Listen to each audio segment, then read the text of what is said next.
আমার জীবনের ওটা শ্রেষ্ঠ ঈদ।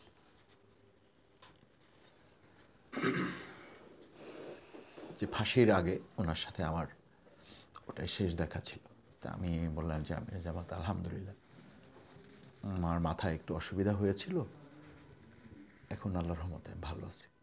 উনি কি মনে করলেন, মাথাটা এরকম অনেকবার মুছে আমাকে 2-3টা ফু দিলেন, বললেন যে আমাদের তো জীবনের শেষ সময়,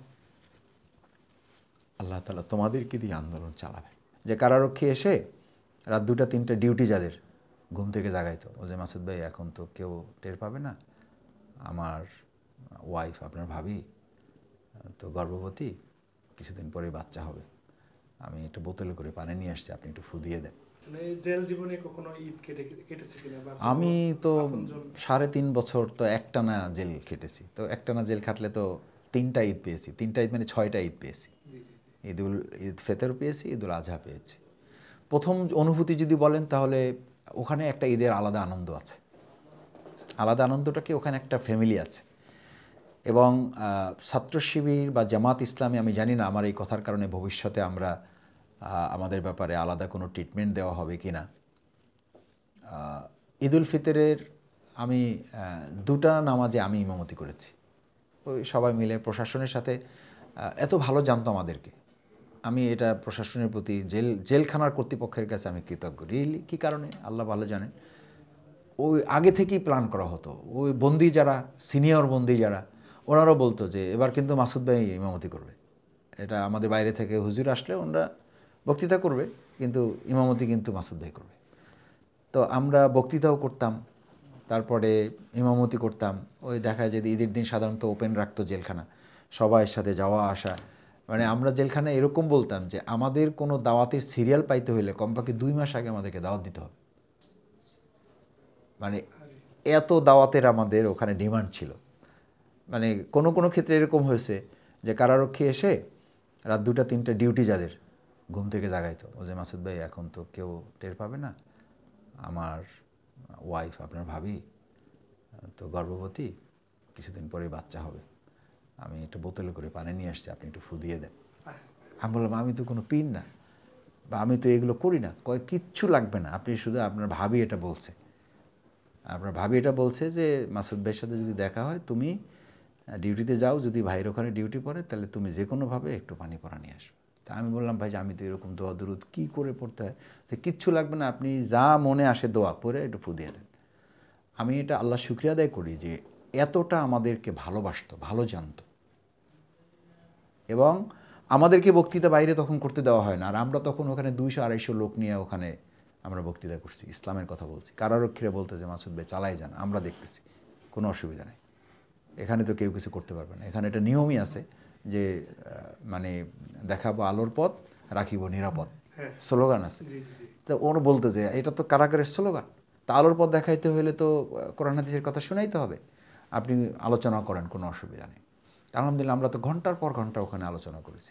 অন্য সাধারণ বন্দিরা কারারক্ষীদের অনুমতি নিয়ে, এটা বলতে আপত্তি নাই, মানে ঘুষ দিয়া, ঘুষ দিয়ে মানে 100 টাকা 200 টাকা দিলে ওই এক সেল থেকে আর এক সেলে যেতে দিত। 100-200 টাকা খরচ করে জেলখানার মতো জায়গায় আমাদের ওই ওয়ার্ডে এসে আমাদের প্রোগ্রামে অ্যাটেন্ড করতো।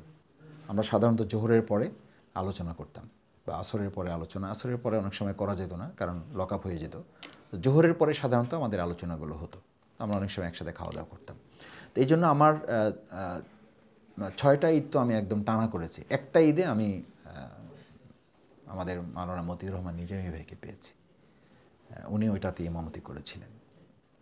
তো ওনার সাথে যখন আমার প্রথমবার দেখা, অর্থাৎ আমি ঢুকেছি, তখন আমি হাঁটতে পারি না, তখন আমি হুইল চেয়ারে চলি। আমার 2 পাই আমি ফেলতে পারতাম না, প্রায় 6.5 মাসের মতো। তো হুইল চেয়ারে করে আমি ওনার ওখানে গেলাম, দেখা হলো, উনি আমাকে জড়িয়ে ধরলেন। আমার এখনও মনে আছে যে আমার উনি কপালে একটা চুমু খেলেন, খেয়ে বললেন যে আমি শুনেছি যে তোমার মাথায় ওরা আঘাত করছে। তো আমার মাথাটা উনি অনেকক্ষণ বুকের সাথে রাগিয়ে রাখলেন, আমার কানের কাছে বলতে থাকলেন যে তোমার শরীরে যাই হয় হোক, তুমি কি, তোমার মাথাটা কি ঠিক আছে? কাউকে কিছু না বললে আমাকে বলো। তা আমি বললাম যে আমির জামাত আলহামদুলিল্লাহ, আমার মাথায় একটু অসুবিধা হয়েছিল, এখন আল্লাহর রহমতে ভালো আছি। উনি কি মনে করলেন, মাথাটা এরকম অনেকবার মুছে আমাকে 2-3টা ফু দিলেন। বললেন যে আমাদের তো জীবনের শেষ সময়, আল্লাহ তাআলা তোমাদেরকে দিয়ে আন্দোলন চালাবেন, তোমাদেরকে ভালো রাখবে, তোমরা সুস্থ থাকবা, মন খারাপ করো না, আমরা শেষের পথে চলে আসছি। এবং উনি আমার কথা আমার কাছে মনে হয়েছে আমি এখন আমার কষ্টের কথা বলে আসলে আমার চোখে পানি আসছে না। আমি আমিরে জামাতকে বললাম যে আমিরে জামাত, আপনাদেরকে দেশের জন্য আরও অনেক কিছু দিতে হবে, অনেক কিছু করার আছে। বললে মাসুদ, আমার মন বলে আমাদের সময় শেষ হয়ে আসছে, এখন তোমাদের পালা, তোমাদেরকে দেখতে হবে। এটা বলে উনি আদর করে দিলেন, দোয়া করে দিলেন, এরপর নামাজে ইমামতি করলেন। আমার কাছে মনে হয়েছে বাইরের অনেক ঈদের চেয়ে আমার জীবনের ওটা শ্রেষ্ঠ ঈদ।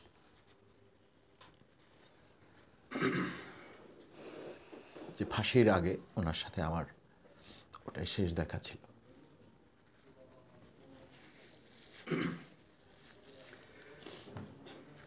আমি দুঃখিত যে স্মৃতি রোমন্থন করতে গিয়ে। এগুলো আসলে তো আমাদের জীবনের অংশ, কিন্তু এগুলো এই জন্য খুব মনে করার চেষ্টা করি না। আচ্ছা, জেলে থাকতে কোন আপনজন ইন্তেকাল করেছেন কিনা? হারিয়েছি। আমার মনে আছে যে একদম সকালবেলা ফজরের পরে হঠাৎ করে কারারক্ষী, জেলার সুপার, এরপরে আমার মানে ওখানে জেলখানার জীবনে দায়িত্বশীলদের মধ্যে যারা সিনিয়র, তাদেরকে নিয়ে ফজরের পরে আমার রুমে গেছে সবাই। তা আমি দেখেন মানুষ চিন্তা করে কি আর হয় কি, আমি সবাইকে দেখে আমি ভাবছি যে আমার হয়তো জামিন টামিন হয়েছে, আমাকে সবাই হয়তো মানে কংগ্রেচুলেট করার জন্য আসছে। আমি উঠলাম, শুয়েছিলাম। ওঠার পরে আমাকে ওখানকার মুরব্বী, এখন শ্রমিক কল্যাণ ফেডারেশনের উনি দায়িত্বে আছেন, অধ্যাপক হারুনুর রশিদ খান, উনি তখন জেলখানায়, ওনাকে সাথে করে নিয়ে গেছে প্রশাসন, যে একজন মুরব্বী কি দিয়ে খবরটা না দিলে ও তো সামলাতে পারবে না। তো উনি আমাকে প্রথমেই শুরু করলো যে মাসুদ, আমাদের তো পৃথিবীতে আমরা এসেছি এই জন্য যে আমাদের সবাইকে চলে যেতে হবে।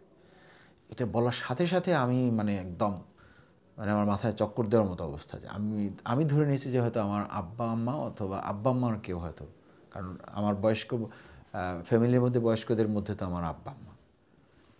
আমি ভাবছি যে আব্বা আম্মার কোনো দুর্ঘটনা ঘটছে। আমি সাথে সাথে হারুন ভাইকে বললাম যে হারুন ভাই, আপনি কোনো আলোচনা করার দরকার নেই, কী হয়েছে আপনি বলেন, কী দুর্ঘটনা ঘটছে এটা বলেন। কারণ আমি তো এগুলো তো আমরাও করেছি, সান্ত্বনা মানুষকে দিয়েছি। আমি তার প্রথম লাইন শুনি আমি বুঝতে পারছি যে সামথিং হ্যাপেন্ড। তো উনি বললেন যে মাসুদ, তুমি তো দায়িত্বশীল, তোমাকে ধৈর্য ধরতে হবে, মানুষ তো পৃথিবীতে চলে যাওয়ার জন্যই আসছে, আমরা কেউই তো থাকবো না। তখন বলল যে আমার মেজ ভগ্নিপতি, উনি একটা স্কুলের হেডমাস্টার ছিলেন। তখন আওয়ামী লীগের, বলা যায় যে আওয়ামী লীগের অত্যাচারই আসলে উনি মারা গেছেন।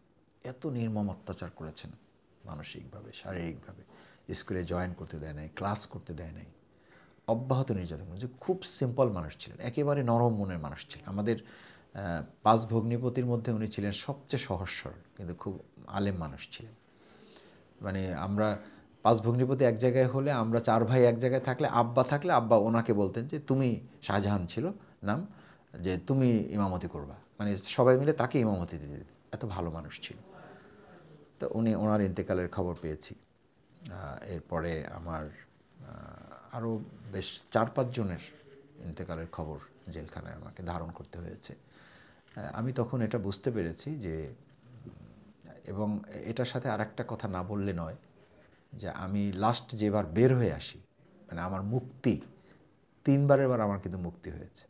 মানে এরপর আর যাওয়া হয় না আর কি? না মানে হ্যাঁ, এরপর আর যাওয়া হয়নি।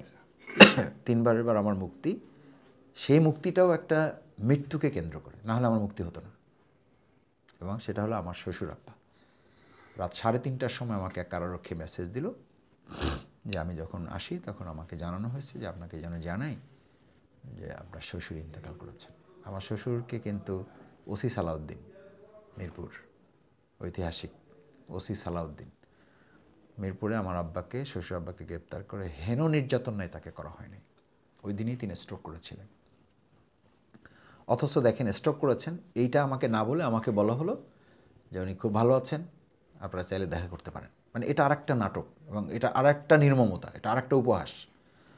আমি তো তখন যেতে পারি না প্রশাসনের কাছে, মানে প্রশাসন যাবো কি, মানে আমাকে তো দৌড়নের উপরে রাখছে। আমি তার মেয়ে আমার ওয়াইফকে আমি বললাম যে তুমি যেহেতু ডাক্তার তুমি যাও, তুমি মেয়ে আবার ডাক্তার। আলহামদুলিল্লাহ আমার ওয়াইফ এখন আই স্পেশালিস্ট, চক্ষু বিশেষজ্ঞ, একটা প্রাইভেট হসপিটালে টিচার, রেজিস্ট্রার এবং সেখানে চেম্বার করে। তো ও বললো যে তাহলে তো ভালোই হয়, আব্বাকে একটু দেখে আসি, মনটা খারাপ। যাওয়ার পরে থানায় গিয়ে দেখে যে সে স্ট্রেট একদম ফ্লোরে মানে শুয়ে মানে পড়ে আছে একদম। ও দেখে মেয়েরা সাধারণত তো একটু বাবার ব্যাপারে অতিরিক্ত স্পর্শকাতর হয়। দেখে ও তো মানে কি এখন সেন্সলেস করবে না কি করবে, ও আর কোনো কথা না বলে ওখান থেকে চলে আসছে। এসে আমি তখন বাসায় থাকি না, যে বাসায় থাকে ও বাসায় গিয়ে বললো যে পুলিশ তো আপনার সাথে, প্রশাসন তো আপনার সাথে প্রতারণা করেছে। ওরা বলছে উনি ভালো আছে, আসলে ওনাকে মেরে তারপরে ফ্লোরে তারা ফেলে রাখছে। আমি দেখে আমি আর কোনো কথা না বলে আমি ওখান থেকে চলে আসছি। আমার আব্বা সেই স্ট্রোকের পর থেকেই অসুস্থতায় ভুগে ভুগে থার্ড টাইম স্ট্রোক করে রাত্রিবেলা তিনি ইন্তেকাল। আলহামদুলিল্লাহ আমার শ্বশুর আব্বা ইন্তেকালের খবর আমি রাত 3টা সাড়ে 3টার সময় আমাকে এক কারারক্ষী জানালো যে আমি আসার সময় আমাকে আপনাদের এক রিলেটিভ ফোন করেছে যে আপনার শ্বশুর আব্বা, আপনাকে তো আর বলতে অসুবিধা নেই, ইন্তেকাল করেছে, তো আপনাকে দোয়া করতে বলছে। তো আমি তখন বলছি এটা এই জন্য যে আমার ভালো লাগছিল যে আমি তখন সাধারণত আমরা তাহাজ্জুদ পড়তাম, তো ওই দিন আমি তাহাজ্জুদ পড়তেছিলাম, উনি দাঁড়াই ছিল, আমি যতক্ষণ নামাজ পড়তেছিলাম দাঁড়াই ছিল। যখন নামাজ শেষ করে আমি মোনাজাত করে আবার ওয়াশরুমে যাব তখন উনি আমাকে ডাক দিলেন। তো আমি দেখতেছিলাম যে অনেকক্ষণ দাঁড়ায় আছে। তা আমি বললাম যে আমি তো দেখলাম এমন একটু দাঁড়ায় আছে, বললাম আপনি নামাজ পড়তেছেন এই জন্য আপনাকে আমি কিছু বলি নাই, আপনার শ্বশুর ইন্তেকাল করেছেন, আর একই সাথে আপনার আইনজীবীরা আপনার মুক্তির জন্য চেষ্টা করতেছেন, আপনাকে জানাই রাখার জন্য বলছে আমাকে। শ্বশুর তখন জেলে ছিল নাকি বাইরে? না, বাইরে ছিল, তখন ওরা জামিন হয়েছে। তা আমি বললাম যে আমার তো জামিন হয়ে আছে অনেক আগে, আমি কিন্তু জামিন হয়ে আছে বহুদিন আগে। আমার এই 155টা মামলা